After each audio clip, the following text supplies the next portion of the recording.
Welcome to my channel cook with Shaheen. आज मैं आपसे बहुत ही मज़ेदार शिमला मिर्च पकोड़ा यानी कैप्सिकम पकोड़ा बनाने की रेसिपी शेयर कर रही हूँ। रेसिपी अच्छी लगे तो लाइक एंड शेयर करें और आगे भी ऐसी रेसिपीज़ देखना चाहते हैं तो प्लीज़ मेरे चैनल कुक विद शाहीन को ज़रूर सब्सक्राइब करें, बेल आइकन को ज़रूर प्रेस करें ताकि लेटेस्ट नोटिफिकेशन आप तक पहुँच सके।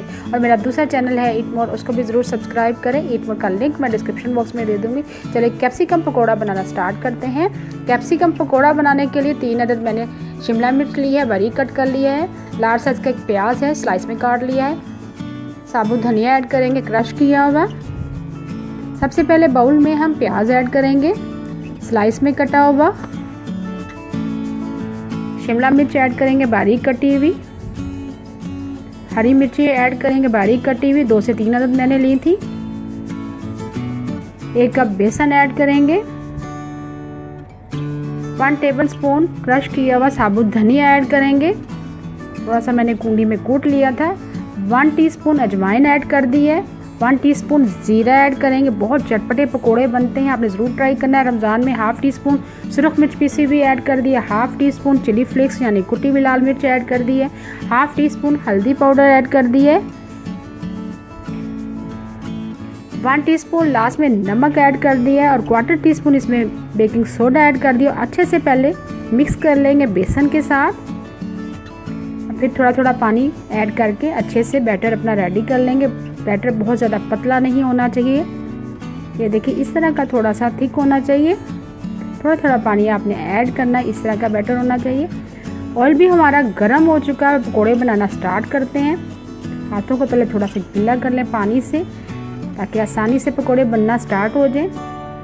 हाथों की मदद से पकोड़े शामिल करेंगे हम कढ़ाई में।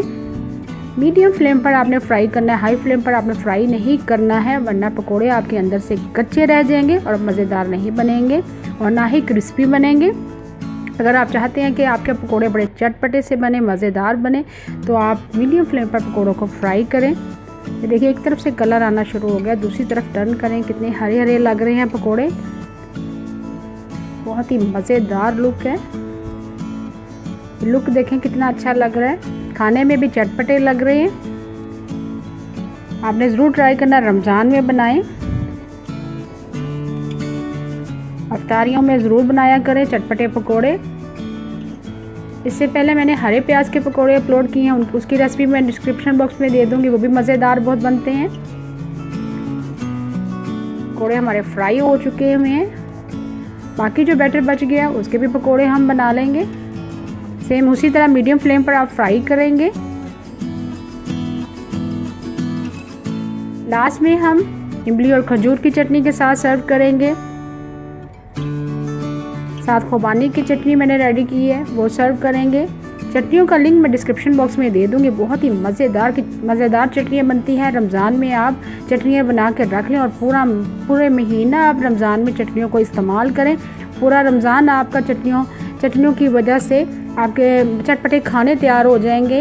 अगर आप फ्रूट चाट में भी इस्तेमाल कर सकते हैं, दही बल्लों में ये चटनियाँ इस्तेमाल कर सकते हैं। ये देखिए कितना ज़बरदस्त लुक का है, बहुत ही मज़ेदार शिमला मिर्च के पकोड़े तैयार हैं। Thank you for watching. अल्लाह हाफिज़।